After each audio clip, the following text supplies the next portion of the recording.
जय हिंद प्यारे साथियों। देवकुल एकेडमी पे मैं देव यादव आपका हार्दिक स्वागत करता हूं। उम्मीद करता हूं आप सभी स्वस्थ मस्त और जबरदस्त होंगे और बेहतरीन तरीके से अपनी तैयारी में लगे हुए हो।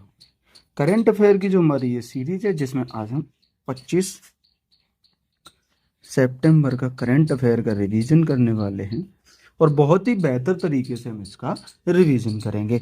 आप लोगों की कमेंट काफ़ी आई थी, तो इसलिए अब प्रत्येक वीडियो में आपको जो सर गायत्री मंत्र कराते हैं, सर का जो गायत्री मंत्र रहता है वो प्रत्येक वीडियो में आपको मिलेगा। ठीक है, तो आप ये क्यूआर जो आपको दिख रहा है, इस क्यूआर को आप स्कैन करके आप सीधे टेलीग्राम पे पहुंच जाएंगे, जहाँ पे क्या है कि आपको डेली के डेली क्लास की पीडीएफ मिलती है और ये हैंड रिटन पीडीएफ वहाँ पे अपलोड की जाती है, जिससे कि आपको नोट्स बनाने का झंझट खत्म हो जाता है और आप अपना इसी पीडीएफ से अपना रिवीजन कर सकते हैं। पीडीएफ में कोई हाईलाइट, कोई पेन यूज नहीं होता, बिल्कुल फ्रेश पीडीएफ उस पर अपलोड की जाती है। क्लियर है? और वो मैंने आपको तो बता ही रखा है कि अगर आपको मंथली पीडीएफ चाहिए तो वो 29 रुपये आप देके A4 साइज में मंथली वाली पीडीएफ भी प्राप्त कर सकते हैं। इस पीडीएफ के लिए मैंने आपको अपना नंबर पहले भी दे रखा है, एक बार फिर दे देता हूँ।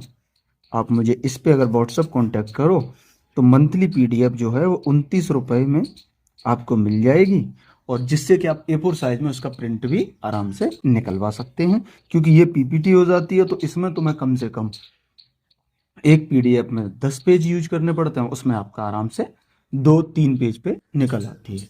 ठीक है, तो इसी के साथ शुरुआत करते हैं, हम चलते हैं क्लास की तरफ।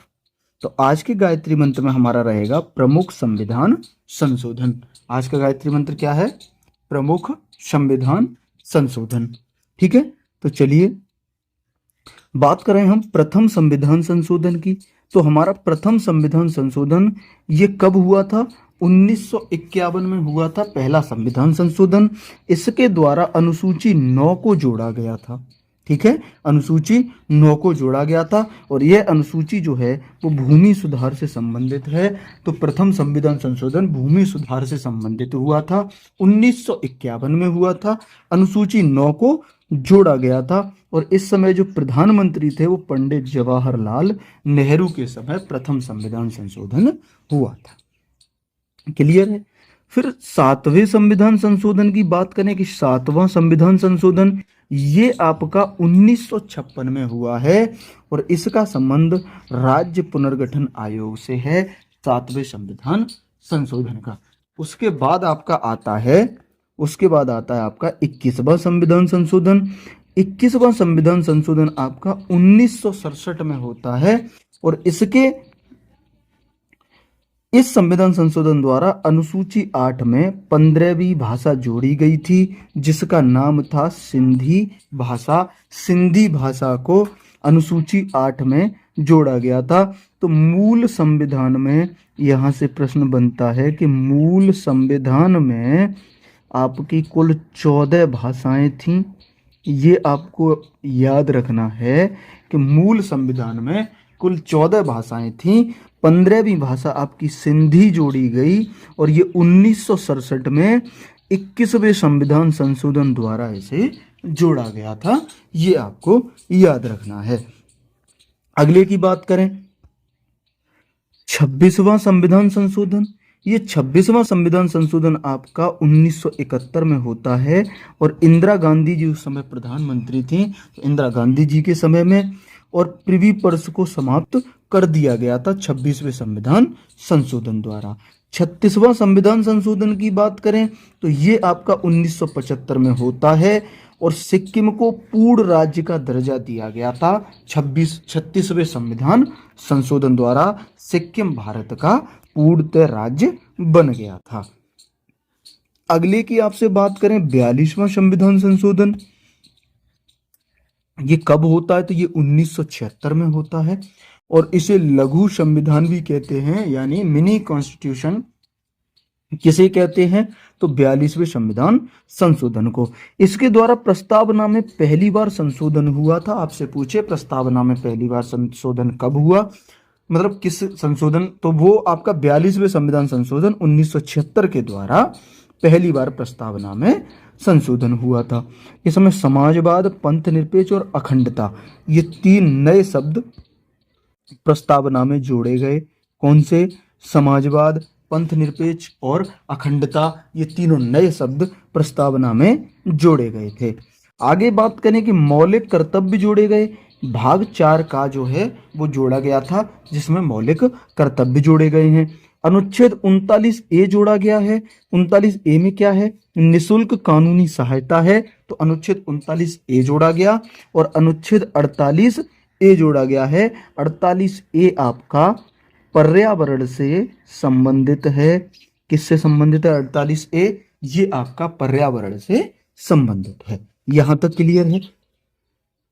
अगले की आपसे बात करें 44वां संविधान संशोधन, तो ये आपका कब होता है? 1978 में होता है 44वां संविधान संशोधन। और इसके तहत संपत्ति के अधिकार को मौलिक अधिकार से बाहर कर दिया गया था और इस संपत्ति के अधिकार को अनुच्छेद 300A के तहत कानूनी अधिकार बनाया गया था। तो आपसे अगर पूछ ले कि संपत्ति के अधिकार को मौलिक अधिकार की श्रेणी से बाहर किया गया कब, तो 1978 में किया गया था। 44वें संविधान संशोधन द्वारा किया गया था। और इसे कहां पहुंचा दिया गया था? तो अनुच्छेद 300A के तहत इसे कानूनी अधिकार बना दिया गया था। क्लियर है। अगले की बात करें हम 52वां संविधान संशोधन, तो 52वां संविधान संशोधन आपका 1985 में होता है और इसके तहत अनुसूची 10 को जोड़ा गया था। अनुसूची 10 हमारी दल बदल से संबंधित है और ये प्रधानमंत्री राजीव गांधी के समय ये 52वां संविधान संशोधन हुआ था। तो ये भी आपको याद रखना है कि 52वां संविधान संशोधन राजीव गांधी जी के समय हुआ था। क्लियर है। अगले की तरफ चलें। अगला है हमारा 61वां संविधान संशोधन। 61वां संविधान संशोधन आपका ये 1989 में होता है और इसके तहत वोट डालने की उम्र जो है वो 21 वर्ष से घटाकर 18 वर्ष कर दी गई थी। वोट डालने की उम्र पहले 21 वर्ष थी, उस 21 वर्ष से इसे घटा के 18 वर्ष कर दिया गया था 61वें संविधान संशोधन द्वारा। और ये संविधान संशोधन भी राजीव गांधी के समय हुआ था। उस समय भी प्रधानमंत्री आपके राजीव गांधी जी थे। बात करें 69वां संविधान संशोधन। 69वां संविधान संशोधन ये आपका 1991 में होता है। इसका संबंध आपका दिल्ली से है और अनुच्छेद 239 जो ए है इसको इसमें जोड़ा गया था 69वें संविधान संशोधन द्वारा। तो इसको याद रखना कि हमारा जो 69 संविधान संशोधन है इसका संबंध आपका दिल्ली से है। ठीक है। अगले की तरफ अगर हम बढ़ें तो अगला है हमारा 70वां संविधान संशोधन। इसकी बात करें ये कब हुआ, तो 1992 में होता है और राष्ट्रपति के चुनाव में दिल्ली व पुदुचेरी के निर्वाचित एमएलए भी भाग लेंगे, ये इसमें कहा गया था। ठीक है। आगे की तरफ बढ़े 71वां संविधान संशोधन। 71वां संविधान संशोधन आपका ये कब होता है, ये आपका 1992 में होता है 71वां संविधान संशोधन। और इसके तहत अनुसूची 8 में 3 नई भाषाएं जोड़ी गई थी। 3 नई भाषाएं कौन कौन सी जोड़ी गई थी, तो आपकी नेपाली, मणिपुरी और कोंकणी, ये 3 नई भाषाएं जोड़ी गई थी। तो अब यहाँ 3 नई जैसे ही जुड़ी तो टोटल 18 भाषाएं हो चुकी 71वें संविधान संशोधन द्वारा। यहाँ तक कितनी भाषाएं हो गई, 18, क्योंकि मूल संविधान में 14 थी। 21वें कॉन्स्टिट्यूशन अमेंडमेंट द्वारा, जो 21वां कॉन्स्टिट्यूशन अमेंडमेंट था उसके द्वारा सिंधी को जोड़ दिया गया था। ठीक है। तो 14 थी, सिंधी जोड़ी 15 हो गई, अब 3 ये जोड़ दी गई, तो अब तक यहाँ 18 भाषाएं हो चुकी हैं 71वें संविधान संशोधन तक। ठीक है। कौन कौन सी, नेपाली, मणिपुरी और कोंकणी जोड़ी गई। क्लियर है। अगले की तरफ बढ़े 73वां संविधान संशोधन। ये आपका 1992 में होता है और लागू ये 24 अप्रैल 1993 से ये लागू होता है। इसमें भाग 9 और अनुच्छेद 243 से 243 ओ जोड़े गए थे, यानी भाग 9 जोड़ा गया और अनुच्छेद 243 से 243 ओ तक जोड़े गए थे। अनुसूची 11 जोड़ी गई। अनुसूची 11 में पंचायती राज से संबंधित है अनुसूची 11, और पंचायत में विषय टोटल कितने, तो कुल 29 विषय इसमें जोड़े गए थे। तो ये भी आपको याद रखना है। अगले की बात करें कि 74वां संविधान संशोधन, ये आपका 1992 में होता है। भाग 9 ए जोड़ा गया, अनुसूची 12 जोड़ी थी। अनुसूची 12 में भाग 9 ए जोड़ा गया था और ये नगर पालिका से संबंधित है और नगर पालिका में कुल 18 विषय रखे गए। बात करें 86वां संविधान संशोधन, ये आपका 2002 में होता है। अनुच्छेद 21 ए जोड़ा गया। इसमें 21 ए आपका शिक्षा का अधिकार एक मौलिक अधिकार होगा, ये इसमें कहा गया कि अनुच्छेद 21 ए क्या है कि शिक्षा का अधिकार एक मौलिक अधिकार होगा। क्लियर है। अगले की तरफ चलें। अगला है आपका 89वां संविधान संशोधन, ये कब हुआ था, तो 2003 में होता है। अनुच्छेद 338 ए इसमें जोड़ा गया। ये राष्ट्रीय अनुसूचित जनजाति आयोग से संबंधित है हमारा 89वां संविधान संशोधन।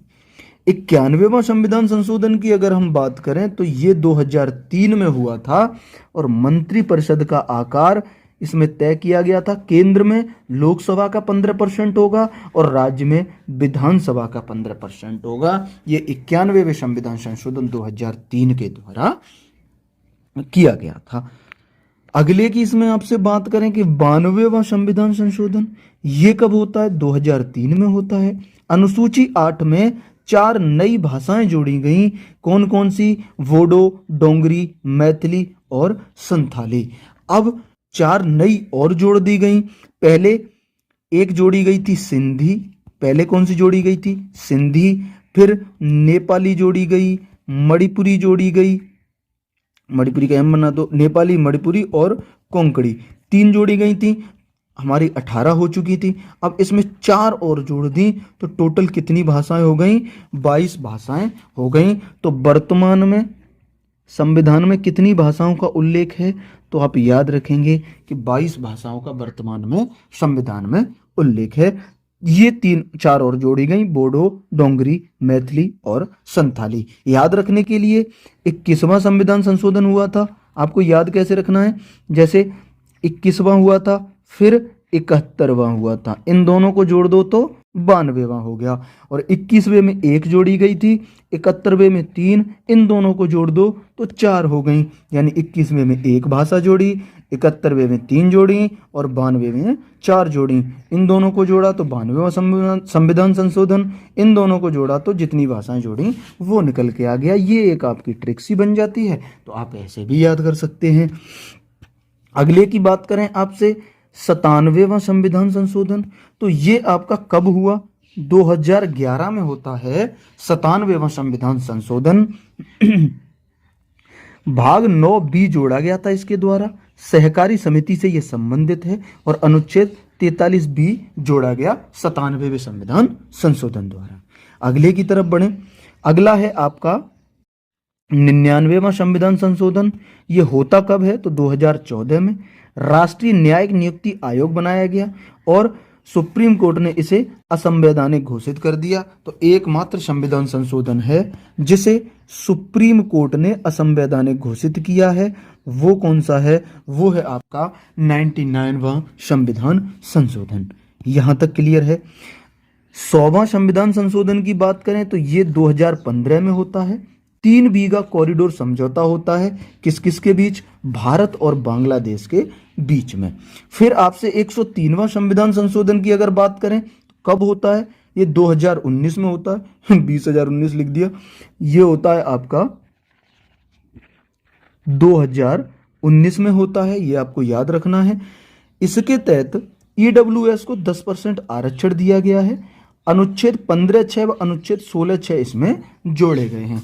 ईडब्ल्यूएस को 10% जो आरक्षण दिया गया है उसमें कुछ शर्तें रखी गई, चलो वो आपके मतलब की अभी नहीं है, इन्हें देखो। 104वां संविधान संशोधन की बात करें तो SC/ST सीटों का आरक्षण 10 वर्ष के लिए बढ़ाया गया लोकसभा और राज्यसभा में। हुआ कब था? तो ये संविधान संशोधन 2019 में होता है, 104वां संविधान संशोधन। और एंग्लो इंडियन का पद समाप्त कर दिया गया था 104वें संविधान संशोधन के द्वारा।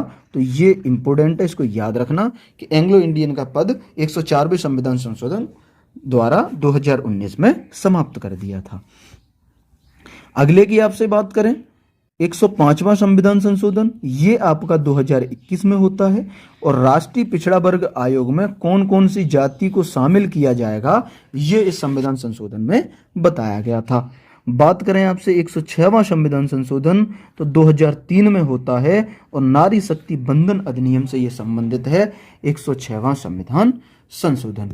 तो ये थी हमारी आज की गायत्री मंत्र की सीरीज, जिसमें थोड़ा टाइम तो लगा है लेकिन डिटेल्ड में बेहतर तरीके से आपको समझाने का मैंने प्रयास किया है। तो गायत्री मंत्र सीरीज ये है, इसमें भी आप कमेंट करना कि इसको कंटिन्यू हर क्लास में रखें या नहीं, ठीक है? आप मुझे बताना, वैसा रखेंगे। अब चलते हैं हम अपनी करंट अफेयर की क्लास की तरफ।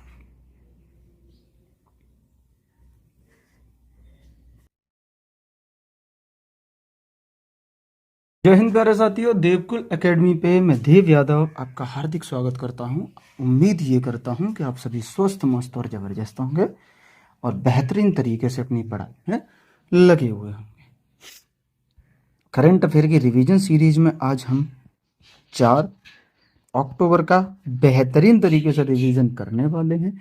ये क्यूआर आपको जो शो कर रहा है, इसको आप जैसे ही स्कैन करेंगे तो आप सीधा टेलीग्राम चैनल पे पहुंचेंगे, जहां से आप उसे ज्वाइन कर लें ताकि आगे आने वाली जो भी पीडीएफ वगैरह हैं वो सारी की सारी आपको टेलीग्राम पे प्रोवाइड कराई जाती हैं। और क्लास से संबंधित अगर कोई अपडेट होती है तो वो भी टेलीग्राम चैनल पे ही दी जाती है, ठीक है? तो बिना किसी देरी के अब बढ़ते हैं हम अपनी क्लास की तरफ। हाल ही में 2025 में दुनिया के शीर्ष 10 सबसे अधिक आबादी वाले शहरों की सूची में किसे शीर्ष स्थान मिला है? तो इसमें टोक्यो को शीर्ष स्थान मिला है। जो 2025 में दुनिया के 10 सबसे अधिक आबादी वाले शहरों की गणना हुई है, उसमें टोक्यो को शीर्ष स्थान मिला है।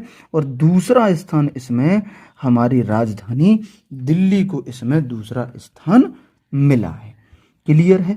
आगे बात करें, प्रोजेक्ट कुइपर के तहत ब्रॉडबैंड इंटरनेट के लिए 27 उपग्रहों का पहला बैच किसने लॉन्च किया है? तो ये अमेजन ने 27 उपग्रहों का पहला बैच लॉन्च कर दिया है। भारत संयुक्त राष्ट्र वेसाक दिवस 2025 समारोह के दौरान पहली बार सारनाथ के पवित्र बुद्ध अवशेष कहाँ प्रदर्शित करेगा? तो ये वियतनाम में जो सारनाथ के पवित्र बुद्ध अवशेष हैं उन्हें भारत वियतनाम में प्रदर्शित करेगा। पहला वेब्स शिखर सम्मेलन की बात करें तो इसका आयोजन मुंबई में हुआ है। पहले वेब्स शिखर सम्मेलन का आयोजन और किया किसने है? तो पीएम ने, यानी मोदी जी ने पहले वेब्स शिखर सम्मेलन का आयोजन किया है। और कहाँ पे? तो मुंबई में। ये आपको याद रखना है। अगले प्रश्न की बात करें, हाल ही में भारत सरकार ने किस देश के साथ पारस्परिक कानूनी सहायता संधि MLAT लागू की है? तो ये सिंगापुर के साथ पारस्परिक कानूनी सहायता संधि MLAT को लागू किया है। किसने किया है? भारत सरकार ने। बात करें, भारत की पहली AI संचालित रियल टाइम वन चेतावनी प्रणाली किसने प्रारंभ की है? तो ये मध्य प्रदेश ने भारत की पहली AI संचालित रियल टाइम वन चेतावनी प्रणाली प्रारंभ कर दी है। वैश्विक प्रेस स्वतंत्रता सूचकांक में भारत की रैंक की बात करें तो 151 भी है। और SDG में भारत की रैंक की आपसे बात करें तो 99 है SDG में भारत की रैंक। और पहली बार जो भारत है वो टॉप 100 में शामिल किया गया है। भारत को पहली बार टॉप 100 में शामिल किया गया है। अगले की आपसे बात करें, भारत को किस क्षेत्र में बेहतर कार्य के लिए ISSA पुरस्कार 2025 से सम्मानित किया गया है? तो ये सामाजिक सुरक्षा कार्य क्षेत्र में ISSA पुरस्कार 2025 से भारत को सम्मानित किया गया है। वहीं अखिल भारतीय फुटबॉल महासंघ ने वर्ष 2024-25 के लिए किसे सर्वश्रेष्ठ महिला फुटबॉलर नामित किया है? तो ये सौम्या गुगलोत को सर्वश्रेष्ठ महिला फुटबॉलर नामित कर दिया है। आगे बात करें कि वर्ष 2022 में पद्मश्री से सम्मानित योग साधक बाबा शिवानंद का 128 वर्ष की आयु में कहाँ निधन हुआ है? तो ये बनारस में 128 वर्ष की आयु में निधन हुआ है। बात करें भारत ने बगलिहार बांध से पाकिस्तान जाने वाले पानी का प्रवाह रोक दिया है। यह बांध किस नदी पर स्थित है? तो ये बांध चेनाब नदी पे स्थित है। ये आपको याद रखना है। अगले प्रश्न की बात करें, हाल ही में नाइटिल डिजिटल विश्वविद्यालय प्लेटफॉर्म का शुभारंभ किसने किया है? तो ये इलेक्ट्रॉनिक्स एवं सूचना प्रौद्योगिकी मंत्रालय ने नाइटिल डिजिटल विश्वविद्यालय प्लेटफॉर्म का शुभारंभ किया है। बात करें 72वीं मिस वर्ल्ड प्रतियोगिता का विजेता कौन बना है? तो ये ओपल सुचाता इसकी विजेता बनी हैं और ये थाईलैंड की रहने वाली हैं, ओपल सुचाता। अब बात करें 72वीं मिस वर्ल्ड प्रतियोगिता, इसका आयोजन कहाँ हुआ है? तो इसका आयोजन आपका हैदराबाद में इसका आयोजन हुआ है। तो ये भी आपको याद रखना है कि इसका आयोजन हैदराबाद में हुआ है। WHO ने आयु अनुकूलन शहर के रूप में किसे मान्यता दी है? तो ये कोझिकोड को WHO ने आयु अनुकूलन शहर के रूप में मान्यता दी है। वहीं देश का पहला AI आधारित डेटा सेंटर पार्क की आधारशिला कहाँ रखी गई है? तो छत्तीसगढ़ में इसकी आधारशिला रखी गई है। PM मोदी ने बिहार में खेलो इंडिया यूथ गेम्स के कौन से संस्करण का उद्घाटन किया है? तो ये आपको याद रखना है, 7वें संस्करण का उद्घाटन किया है। बात करें जो बिहार में खेलो इंडिया यूथ गेम्स का आयोजन हुआ है, इसमें प्रथम पे कौन रहा है? तो प्रथम स्थान पे इसमें महाराष्ट्र रहा है। और इसमें बिहार का क्रम आपसे पूछ ले तो बिहार का क्रम इसमें 15वां रहा है। बिहार 15वें स्थान पर रहा है खेलो इंडिया यूथ गेम्स 2025। क्लियर है। अगले की बात करें, हाल ही में MSME सेवा पर्व 2025 विरासत से विकास कहाँ आयोजित हुआ? तो ये उत्तर प्रदेश में आयोजित हुआ है। फिर आपसे पूछे सिरेमिक पार्क का शुभारंभ कहाँ हुआ है? तो खुर्जा उत्तर प्रदेश में सिरेमिक पार्क का शुभारंभ हुआ है। वहीं शहरी रोपवे की शुरुआत की बात करें तो ये बनारस में शहरी रोपवे की शुरुआत हुई है, जिसका खर्चा 850 करोड़ के समथिंग आया है। अब सोचो 3.8 किलोमीटर का ये रोपवे है, जिसका खर्चा 850 करोड़ बताया जा रहा है। और वहीं सोचने वाली बात है कि जो हमारा चंद्रयान मिशन गया था उसका खर्चा कितना था? उसका खर्चा 650 करोड़ के समथिंग था, जो इतनी दूर हमारा गया था। और इसका खर्चा 850 करोड़ है। ये देखना आने वाले समय में बहुत बड़ा घोटाला साबित होने वाला है। देखना अगर सरकार चेंज होती है तो ये बहुत बड़ा एक घोटाला साबित होने वाला है। ठीक है, ज्यादा बड़ा नहीं है, फिर भी ये इसमें जरूर घपला हुआ है। 850 करोड़ की लागत से ये बनाया गया है। HDI में भारत की रैंक कितनी है अगर आपसे पूछ ले तो 130वीं है, जिसे ह्यूमन डेवलपमेंट इंडेक्स या मानव विकास सूचकांक के नाम से जानते हैं। शॉर्ट फॉर्म में इसे HDI लिखते हैं। ठीक है, ये भी तुम्हें बता दें, HDI जो है इसको हिंदी में मानव विकास सूचकांक के नाम से जाना जाता है। तो ये भी आपको याद रखना है। देश के पहले अंतरराज्यीय चीता कॉरिडोर का संबंध आपसे पूछे तो राजस्थान और मध्य प्रदेश से इसका संबंध है, पहले अंतरराज्यीय चीता कॉरिडोर का। क्लियर। अगले प्रश्न की तरफ बढ़े कि हाल ही में यूनियन बैंक का एमडी सीईओ किसे नियुक्त किया गया है? तो आशीष पांडे को यूनियन बैंक का एमडी और सीईओ नियुक्त किया गया है। भारत सरकार ने 3 साल की बातचीत के बाद किसके साथ मुक्त व्यापार समझौते पर हस्ताक्षर किए हैं? तो ये इंग्लैंड के साथ 3 साल की बातचीत के बाद भारत सरकार ने मुक्त व्यापार समझौते पर हस्ताक्षर किए हैं। वहीं संयुक्त राष्ट्र वोटन पहल का संबंध किससे है? तो आतंकवाद को रोकने से संबंध है संयुक्त राष्ट्र वोटन पहल का। भारत का पहला संविधान संग्रहालय आपसे पूछे तो सोनीपत हरियाणा में स्थापित हुआ है भारत का पहला संविधान संग्रहालय। वहीं तर्कस अभ्यास की आपसे बात करें तो इंडिया और यूएसए के बीच में आयोजित होता है तर्कस अभ्यास। टाटा एयरबस भारत की पहली निजी क्षेत्र की H-125 हेलीकॉप्टर की फाइनल असेंबली लाइन कहाँ प्रारंभ करेंगे? तो ये बेमागल कर्नाटक में फाइनल असेंबली लाइन प्रारंभ करेंगे H-125 हेलीकॉप्टर की। आपसे पूछे माउंट एवरेस्ट पर उतरने वाला एकमात्र हेलीकॉप्टर कौन सा है? तो H-125 माउंट एवरेस्ट पर उतरने वाला एकमात्र हेलीकॉप्टर है। भारतीय नौसेना में कौन सा उथले पानी का पहला पनडुब्बी रोधी युद्धक जहाज शामिल किया गया है? तो ये INS अर्नाला जो पनडुब्बी रोधी युद्धक जहाज है उसे भारतीय नौसेना में शामिल किया गया है। केंद्रीय रक्षा मंत्री राजनाथ सिंह ने ब्रह्मोस इकाई का उद्घाटन कहाँ किया है? इसका उद्घाटन लखनऊ में किया है केंद्रीय रक्षा मंत्री राजनाथ सिंह ने। तो ये भी आपको याद रखना है। अगले की बात करें, हाल ही में केंद्रीय मंत्रिमंडल ने वर्ष 2030-31 तक किन दलहनों में आत्मनिर्भरता के लिए मिशन प्रारंभ किया है? तो ये अरहर, उड़द और मसूर में आत्मनिर्भरता के लिए मिशन प्रारंभ कर दिए हैं। बात करें दाल उत्पादन में विश्व में प्रथम स्थान तो वो भारत का है। और वहीं क्रिकेट आइकन विराट कोहली ने टेस्ट क्रिकेट से संन्यास लेने की घोषणा की है।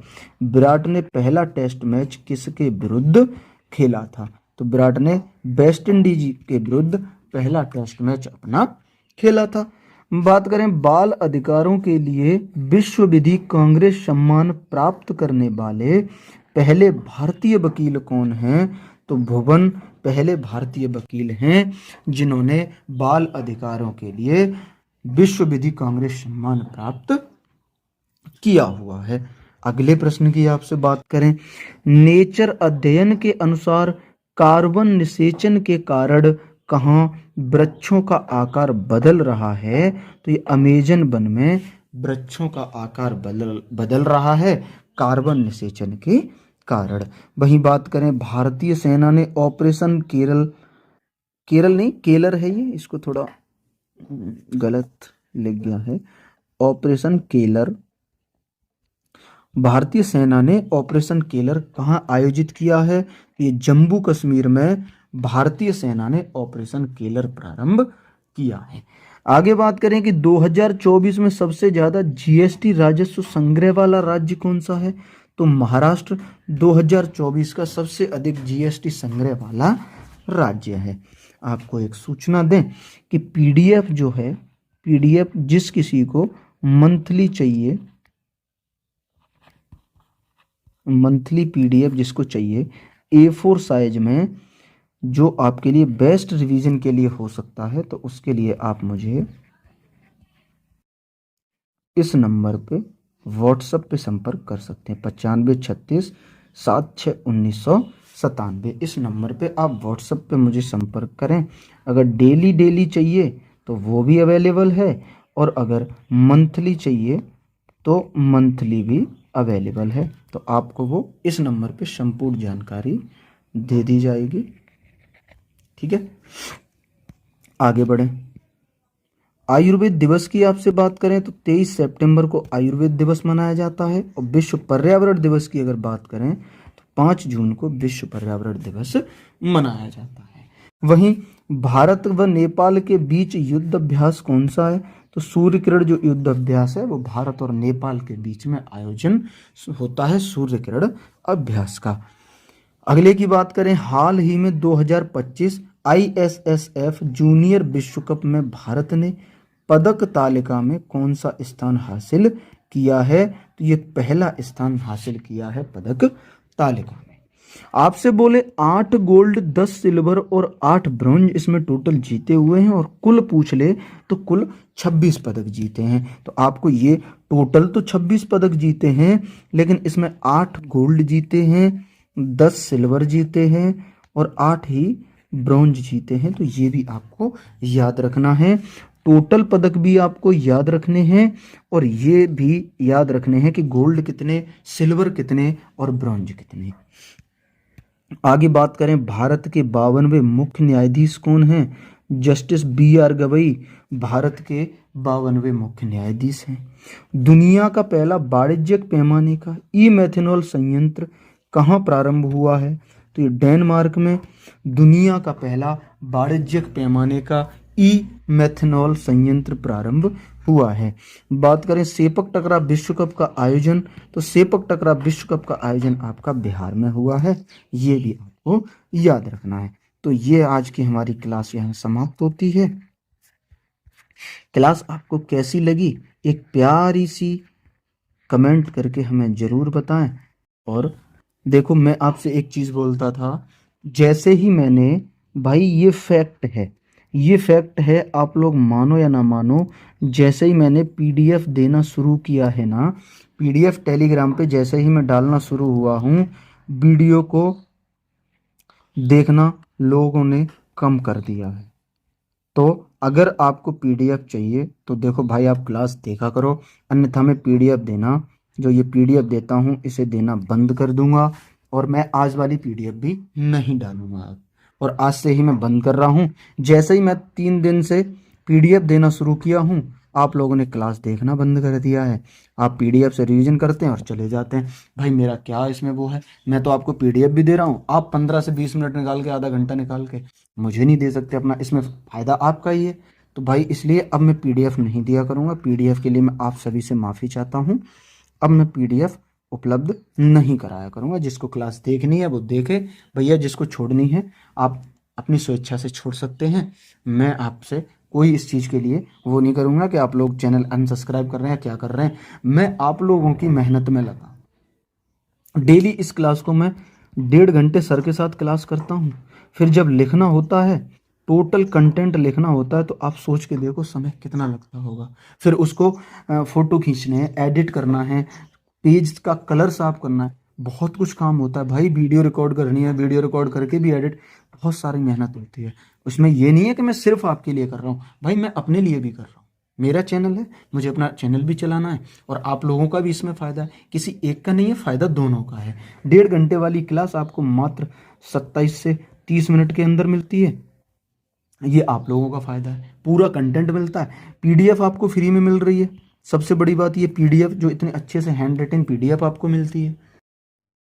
आपका भी फ़ायदा है, मेरा भी फ़ायदा है। लेकिन आप लोग जब क्लास देखना ही बंद कर रहे हो, आप लोग, मेरे कुछ गिने चुने स्टूडेंट हैं 90 से 100 के बीच में जो मेरी क्लास डेली देखते हैं, और कुछ 10 से 20 ऐसे स्टूडेंट हैं जिनकी परमानेंट मेरी क्लास पे कमेंट भी होती है, उनकी प्यारी सी कमेंट भी होती है, उनके सजेशन भी होते हैं, और मैं प्रत्येक का रिप्लाई भी करता हूँ। आपको यकीन ना हो तो आप देख लेना, और जो बच्चे जो कमेंट करते हैं और मैं उनका रिप्लाई करता हूँ, वो इस क्लास में बता भी देंगे कि हाँ सर डेली रिप्लाई करते हैं। प्रत्येक का सजेशन लेता हूँ। कोई मुझे समझाता भी है कि भैया ये गलत है, इसको सुधारो, उसको भी सुधारता हूँ। कोई अगर ये कहता है कि ऐसे नहीं, थोड़ा इस तरीके से पढ़ाओ, मैं वो भी करता हूँ। तो मैं तो हर तरीके से आपके लिए तत्पर हूँ। पर आप लोगों कि उस दिन जब मैंने बोल दिया था मैं क्लास करना बंद करा दूंगा, तो आप लोगों ने खूब क्लास देखी थी, वो 400 300 पार क्लास जा रही है। लेकिन जैसे ही PDF देना शुरू किया, सब कुछ स्टार्ट करा, आप लोग फिर उसी रिदम में आ गए। तो आज से मैं PDF बंद कर रहा हूँ, और अगर यही हाल रहा तो आगे से फिर मैं क्लास भी बंद कर दूंगा। भाई मैं भी आप लोगों की तरह हूँ, मैं भी तैयारी कर रहा हूँ, मुझे भी अपना टाइम होता है, वो सब टाइम मैं अपना मैनेज करके आप लोगों के लिए लेके आ रहा हूँ। आप सोच के देखो कि मैं खुद एक एस्पिरेंट हूँ, मैं खुद तैयारी कर रहा हूँ, फिर भी मैं ये 1.5 घंटे में कम से कम, इसमें मेरे कम से कम 3 घंटे डेली के इसी में जा रहे हैं, जिसमें क्लास लिखना, कराना, रिकॉर्ड करना, एडिट करना, लगभग मैं अपने 3 घंटे आप लोगों के लिए दे रहा हूँ, जिसमें हम दोनों का फ़ायदा है, मेरा भी है आपका भी। लेकिन आप लोग सीरियसली नहीं ले रहे। तो बस आज की क्लास यहीं तक, मिलेंगे आपसे अगली क्लास में। उम्मीद करते हैं कि अगली क्लास मेरे लिए भी अच्छी होगी और आपके लिए भी। धन्यवाद।